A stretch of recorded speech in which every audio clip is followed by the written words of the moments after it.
자, 봅시다. 지금 학습지 다 받았죠?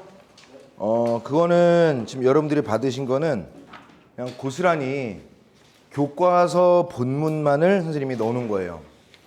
그래서 교과서를 한번 꼼꼼하게 훑고 나서 여기에 따른 응용을 좀 여러분들이 해야 되거든요.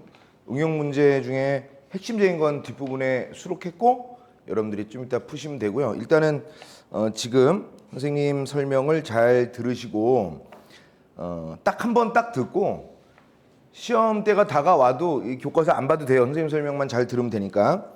자, 여러분들 교과서에서 이제 2학기가 시작되면서 가장 큰 첫 번째 단원이 이제 화법과 언어의 이해 성찰이라는 거야. 화법과 언어가 대체 뭔지, 그리고 그것과 관련해서 우리 언어는 어떤 특징을 갖고 있으며 그 특징을 바탕으로 해서 우리가 어떤 내용을 성찰하고 그다음에 실천해야 하는지에 대한 내용을 다루고 있습니다. 그래서 세부적인 단어는 2개인데 일단 오늘 이 시간에 할 거는 첫 번째 단원인 언어와 국어 생활의 성찰, 이 부분을 먼저 다룰 거예요.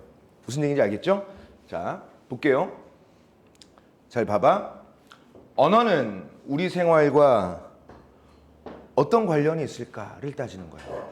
언어는 우리 삶과 우리의 생활과 구체적으로 어떤 관련이 있을까를 따지는 거죠. 자, 첫 번째, 언어와 사고, 그리고 사회, 그리고 문화와의 관계를 다룹니다. 자, 일단 사고라는 것은 뭐야? 사고라는 것은 우리가 머릿속으로 항상 움직이고 떠올리는 생각이죠. 언어라는 것과 우리의 생각, 사회는 현재 우리가 살아가는 세상이지. 우리는 혼자 살아가지 않는단 말이야. 그리고 언어 없이 살아가지 않는단 말이야. 그래서 언어와 사고와의 관계, 언어와 우리가 살아가는 세상과의 관계, 그리고 그 세상에는 저변에 쭉 깔려있는 우리의 문화가 있단 말이지. 한국이면 한국 문화, 서울이면 서울 문화, 제주면 제주 문화.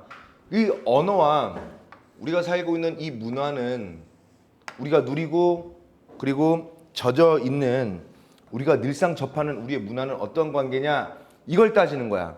그냥 뻔한 얘기를 선생님이 길게 장황하게 늘어놓는 것이 아니라 여러분들 이번 단원 공부할 때 머릿속에는 생각과 우리가 사는 세상과 세상 저변에 깔려있는 문화, 요 키워드를 잘 잡으라고요. 계속 문제는 수십 수백 문제가 변형이 되어도 얘네들 중심으로 나온다는 얘기야. 그러니까 이게 키워드라고요. 키워드. 자, 첫 번째, 언어라는 것은 의사소통하는 도구다. 자, 이 도구라는 말을 다른 말로 바꿔놓으면 수단이라는 거죠. 그러면 의사소통은 목적인 거야. 좀 더 설명해 볼게.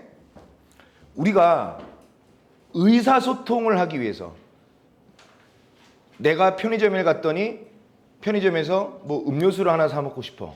물론 말 없이 딱 카운터에다가 올려놔도 얼마예요? 라고 계산해 주겠지만 이 음료수 계산해 주세요라고 말을 해야 될 거란 말이야. 그러면 얼마예요? 라고 얘기를 해주겠죠. 음료수를 편의점에서 구입하는데 아무런 문제 없이 이 거래를 성사하게 하기 위해서 뭐 하는 거야? 의사소통을 하는 게 목적이죠. 그러기 위해선 이거 얼마예요? 이거 가격 얼마죠? 이거 계산해 주세요. 이런 식으로 언어를 사용한다는 얘기죠.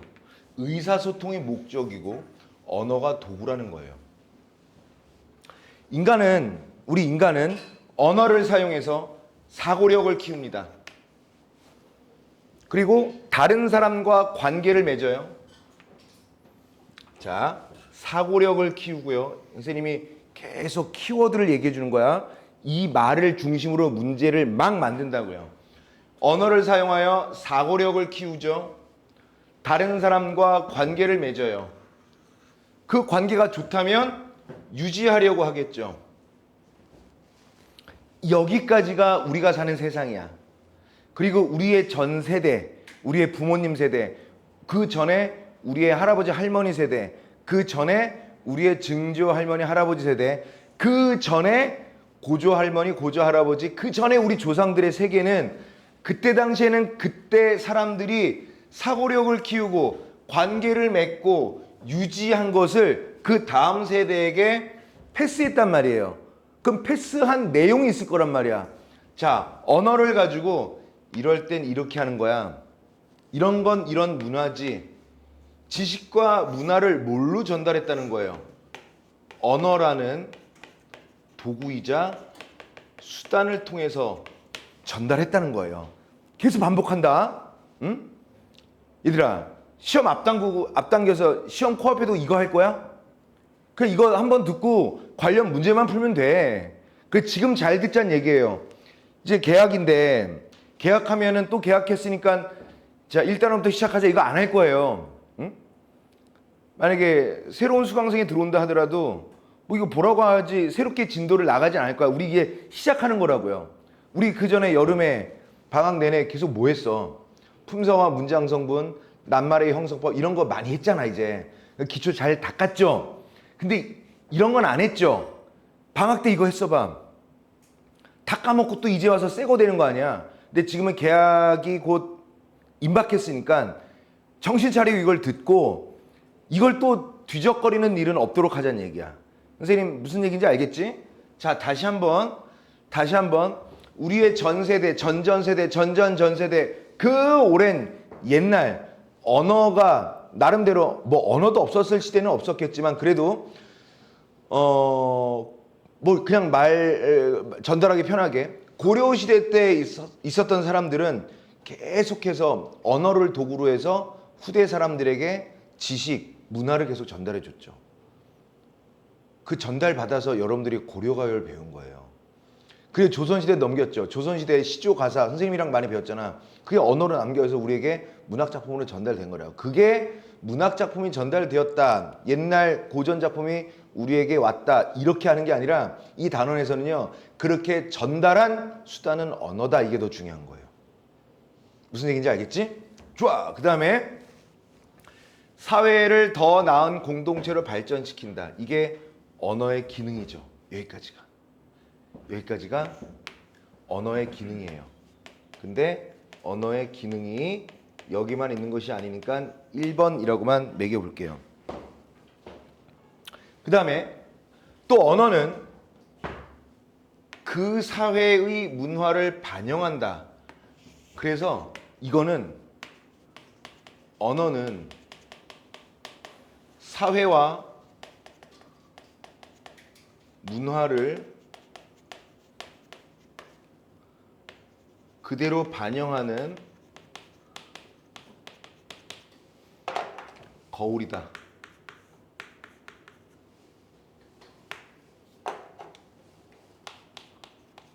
요런 말이 나오면 언어의 기능 두 번째가 되는 거예요.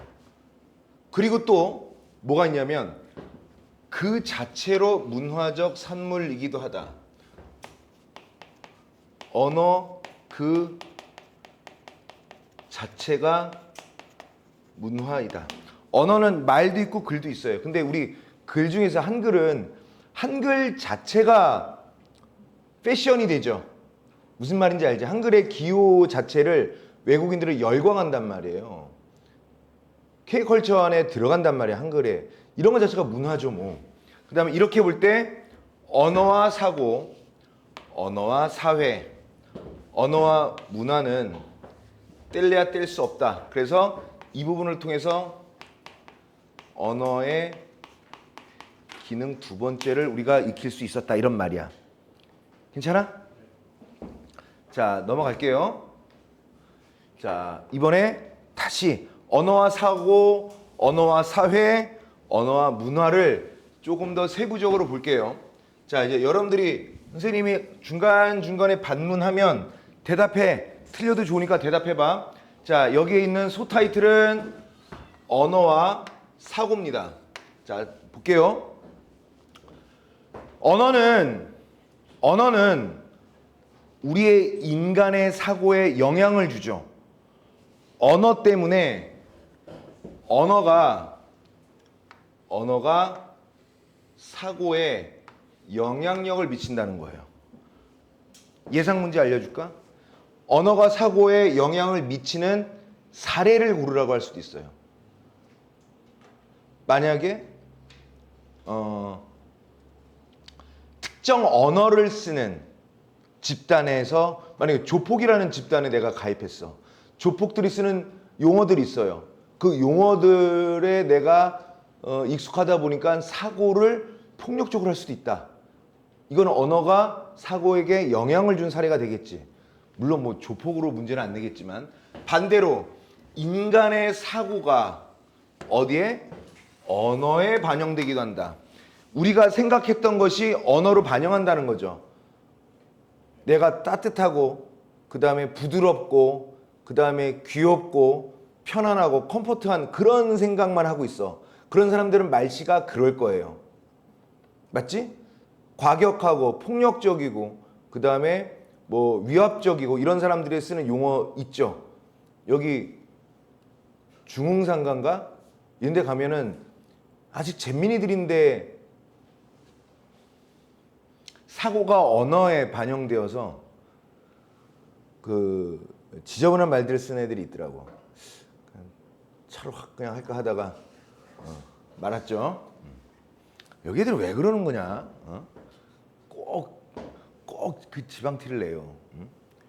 뭐 이렇게 잔뜩 허세를 갖고 꾸미잖아. 멋있지도 않아요. 그냥 잼민이들이지. 걸려야지. 어느 정도의 인지 능력, 사고력을 갖추어야 언어를 배울 수 있기도 해요. 고급 언어. 지금 이 시간은 국어 시간이잖아. 지나가는 배우는 학습 능력이 부족한 사람들이 이 강의실에 강의를 들을 때 쉽게 이해할 수는 없겠죠.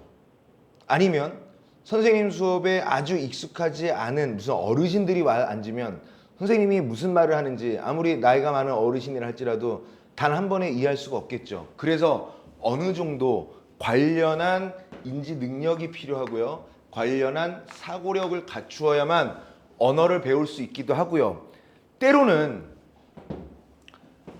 언어 능력이 발달하면서 이 사이에 동시에라는 말이 들어가면 좋겠죠. 언어 능력과 사고력이 같이 동반 성장하는 경우도 있다. 이런 얘기입니다. 지금 얘들아 말 자체는 어렵지 않지 않냐? 우리 옛날에 독서 수업했을 때 봐봐. 뭐 경제나 과학이나 이런 거에 비해서는 이건 되게 쉬운 지문인데 쉬운 지문이라고 해서 가볍게 읽으면 안 돼. 이 글에는 나는 어떻게 문제에 출제될 거야 라는 게 곳곳에 숨어 있어요. 지금 여기까지만 읽었는데도 언어와 사고의 관계에 대한 설명으로 적절한 것은 또는 적절하지 않은 것은 낸다면 이거 있는 걸 가지고 이 부분에 있는 내용을 가지고 문장을 변형해서 선택지를 만들면 문제가 언제나 만들어진다는 거야. 근데 우리가 언제나 그걸 다 맞추냐? 그러지 않잖아. 그래서 쥐잡듯이 공부해야 되고 1000점을 받고자 하는 마음으로 노력을 해야 100점을 받을 수 있는 거라고요. 꼼꼼히 보자고. 다시 한번 시험이 임박했어. 이 지문 읽어가면서 공부하고 싶으냐? 그러고 싶지 않지, 그치? 문학작품이면 그래도 끝까지 본문 봐야지. 근데 이런 거는 이해만 하면 되잖아. 어떤 스타일인지. 자, 그 다음에 두 번째 단락. 방금도 얘기했다시피 언어와 사고는 동반 성장하는 것과 마찬가지로 상호 영향을 준다는 거야. 언어는 사고에게 영향을 주고 사고를 통해 언어에 영향을 준다는 거야. 자, 예상 문제 또 볼게요. 분명히 문제 이런 거 나와요. 내 언어의 한계는 내 세계의 한계이다. 밑줄을 딱 쳐놓은 다음에 이 말이 의미하는 바로 적절한 것은 적절하지 않은 것은 이렇게 낸다고요. 이 단원의 스타일은. 그러면 내 언어의 한계는 내 세계의 한계이다 라는 말이 있는데 언어가 있기 때문에 깊이 있는 사고를 할 수 있다라는 말이에요.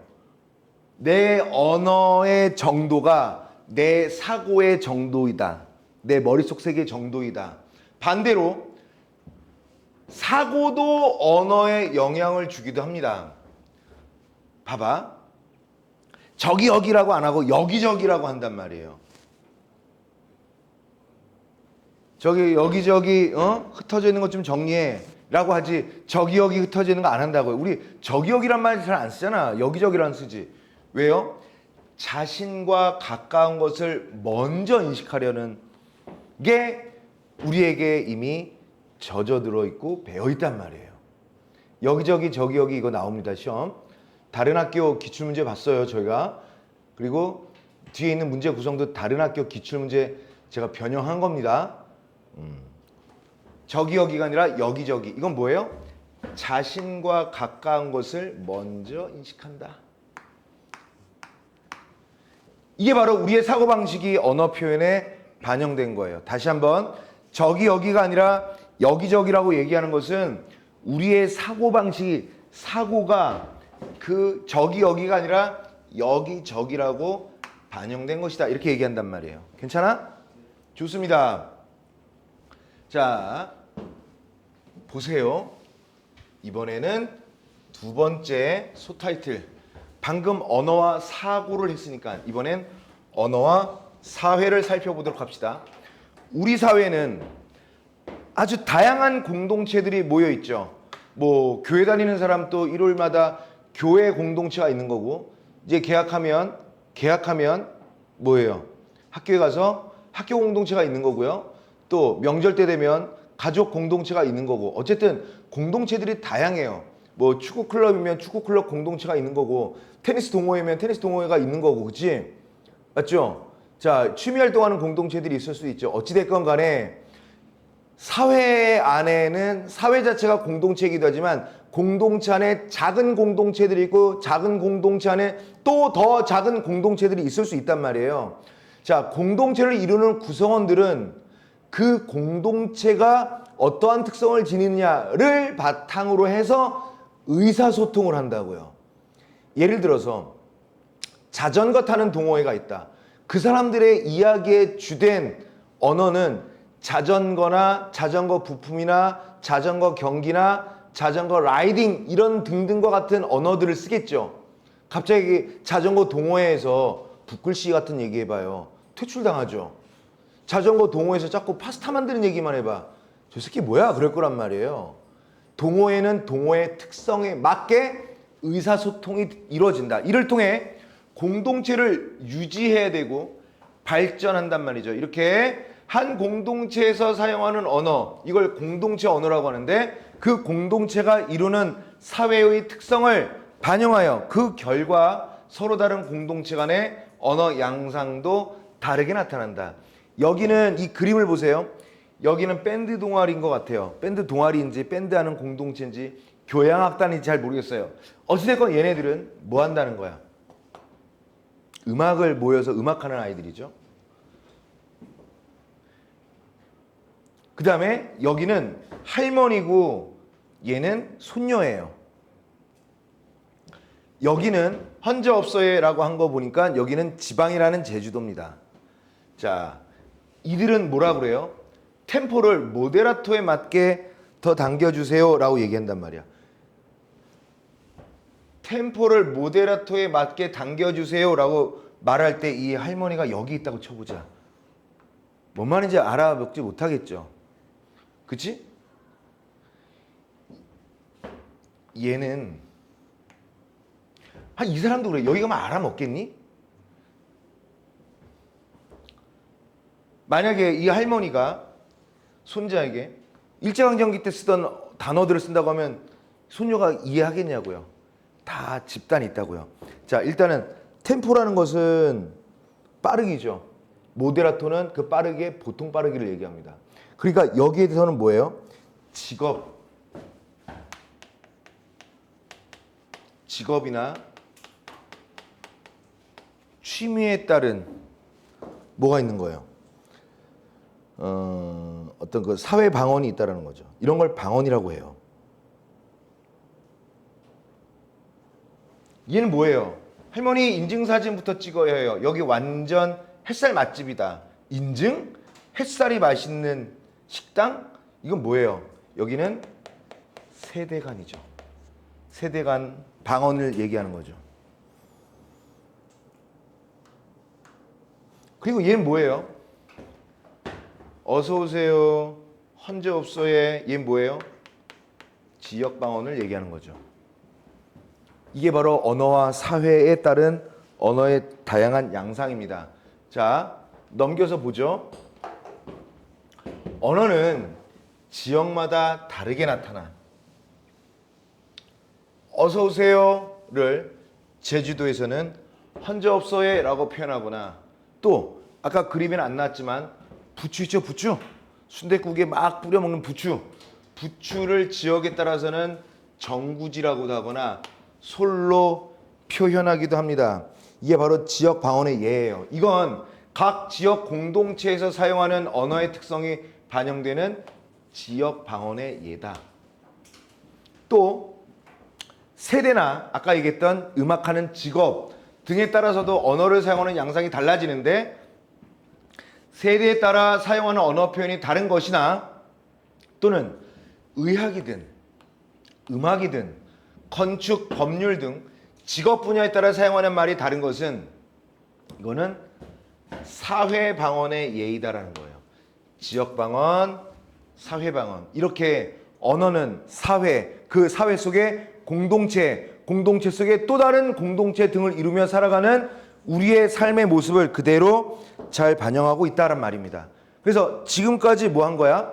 언어와 사고 얘기했었죠? 언어와 사고할 때 뭐 얘기했었어? 언어가 인간의 사고에 영향을 주기도 하고 사고가 인간의 언어에 영향을 주기도 한다. 기억해. 두 번째, 언어와 사회를 얘기했죠. 언어와 사회는 언어가 그 사회를 반영한다는 거예요. 그래서 공동체 특성에 따라 거기에 따른 알맞은 여러 방언들이 있다. 세대 간의 차이의 언어도 있고요. 직업에 따른 사회 방언도 있고요. 직업에 따른 또 지역에 따른 지역 방언도 있고요. 이런 거 기억해. 자, 그 다음에 세 번째 갑니다.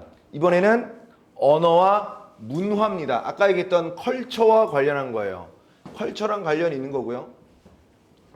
언어는 그 언어를 사용하는 사람들의 삶의 양식인 문화를 반영한다. 이게 바로 언어와 문화의 관계를 드러내는 거죠. 어떤 건지 한번 볼까? 자, 졸지 말고. 우리말은 모도 있고요. 벼, 쌀, 밥 이렇게 네 개를 갖고 해요. 야, 뭐 심어?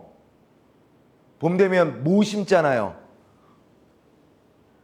그래서 벼가 자라잖아요. 그 모가 벼잖아요. 벼에 쌀이 달리잖아요. 그 쌀로 먹으면 밥이잖아요. 다 같은 건데 얘를 네 개로 나눠서 사용한다고요. 근데 영어에서는 얘도 라이스란 말이에요.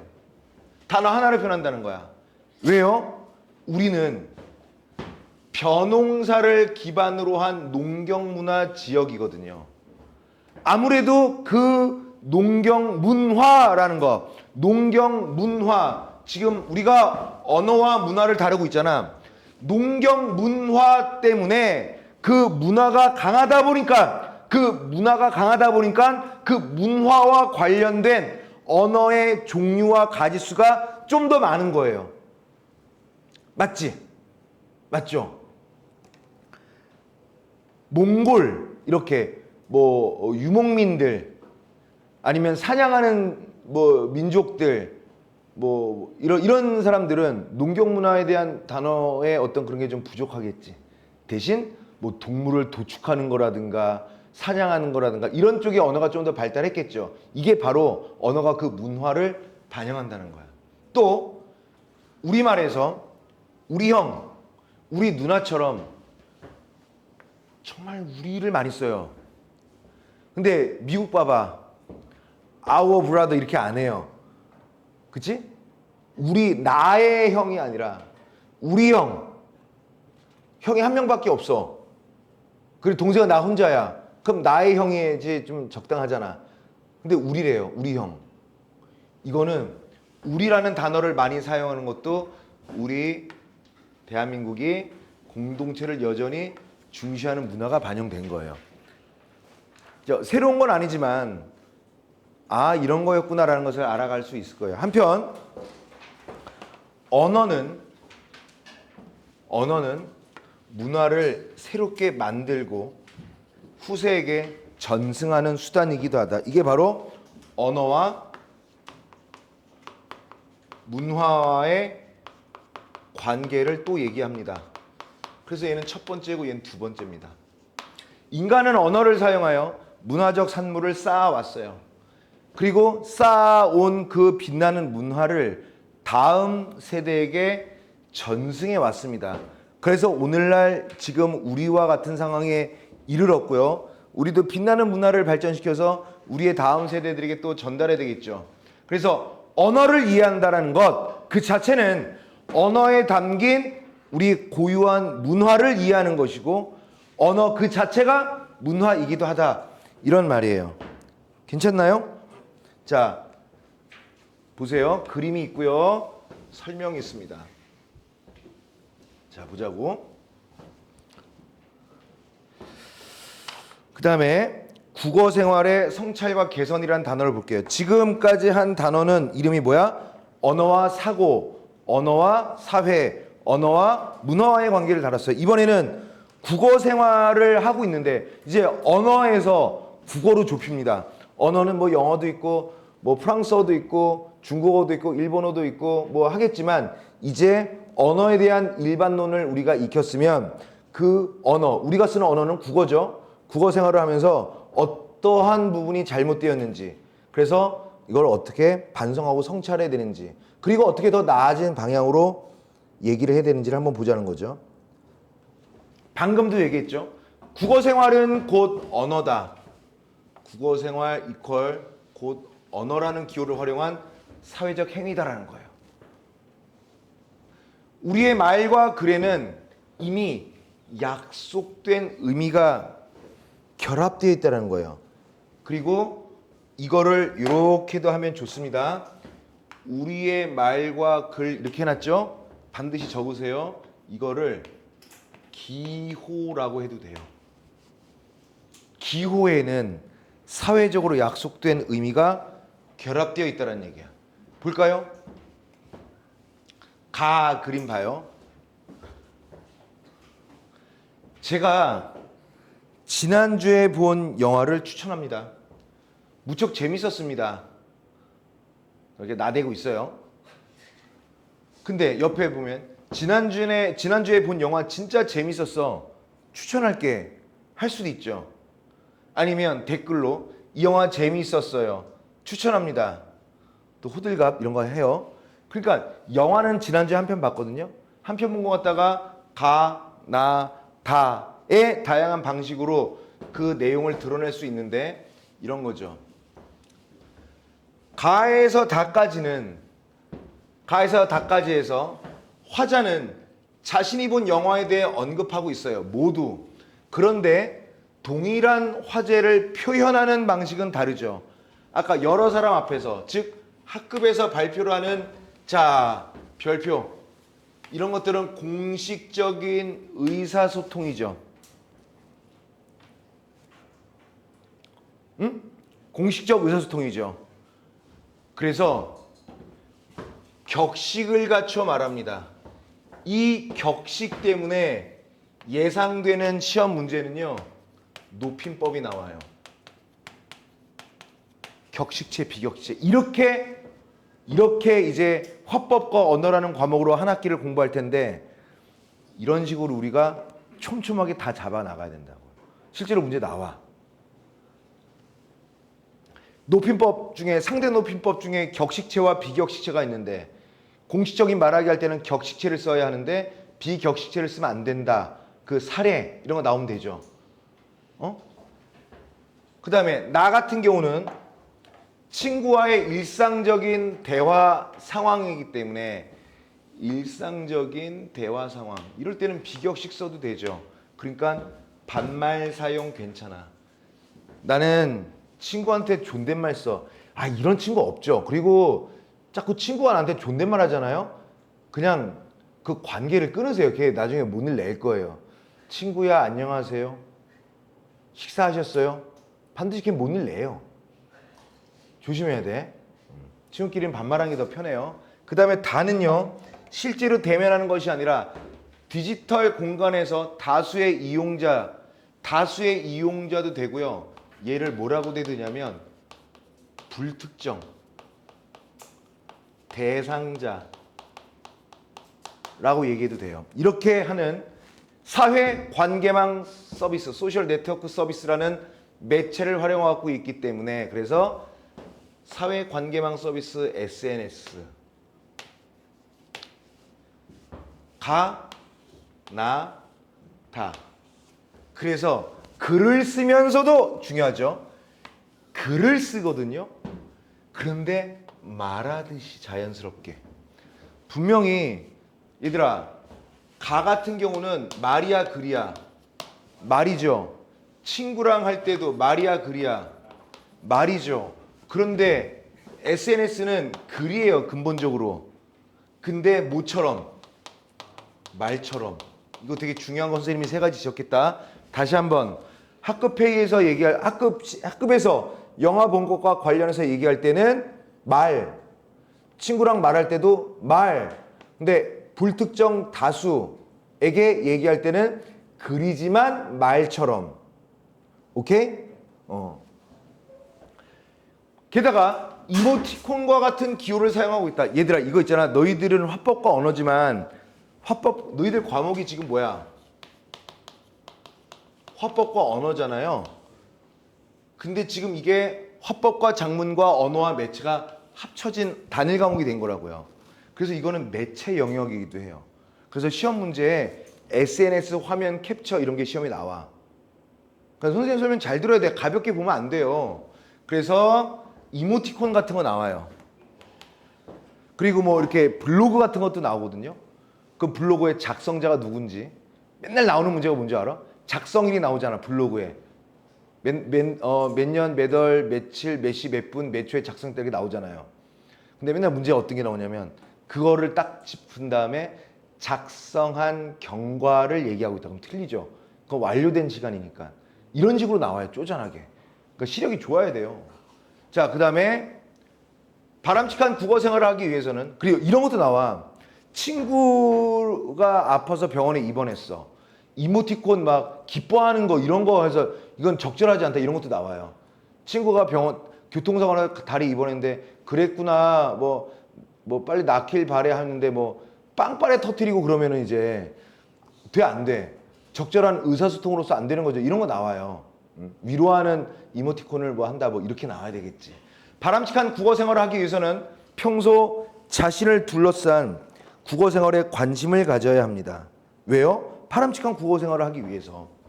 의사소통 상황을 고려해서 적절한 언어 기호를 선택해야 되겠죠. 친구한테 뭐 이러면 안 된다고요. 이게 뭐야 이 새끼야 그러면은 그냥 오라고. 아니잖아. 너 솔직히 말해. 손가락이지? 이렇게 안 된다고 친구들끼리. 응? 안 된다고요. 자, 그 다음에 점검해보는 자세가 필요하고요. 또 공식적인 의사소통 상황에서 다른 사람을 배려하지 않는 표현을 사용하거나 일상적 대화 상황에서라도 바르지 않은 표현을 사용하는 등의 문제점은 없는지 생각해본다. 또 온라인 공간에서 지나치게 어법을 파괴하거나 언어 예절을 지키지 못한 그러한 것들은 없는지도 한번 살펴보자고요. 또 다른 이용자들과 원만한 의사소통을 하기 위해서 더 바람직한 표현을 사용할 수 있게끔, 다음엔 더 나은 표현을 사용할 수 있게끔 노력하는 태도가 필요하다. 일상에서 자신의 국어 생활에 진 문제점을 확인하고 성찰하고 반성하려는 노력, 그리고 자신의 문제점을 발견했다면 더 나은 방향으로 고치고 잘하고 있다면 더 잘할 수 있는 방향으로 개선하는 우리의 노력이 필요하니까 기울여 보자. 이렇게 된 겁니다. 괜찮아? 괜찮죠? 오케이. 자, 그러면 일단 지금 우리는 뭐 했냐면 대단원 1단원에 소단원 1단원을 한 겁니다. 오케이? 그럼 잠깐 쉬었다가 소단원 2단원 하나만 더 하면 끝나요. 대단원 1단원이. 좋습니다. 잠깐 쉬셔도 돼요.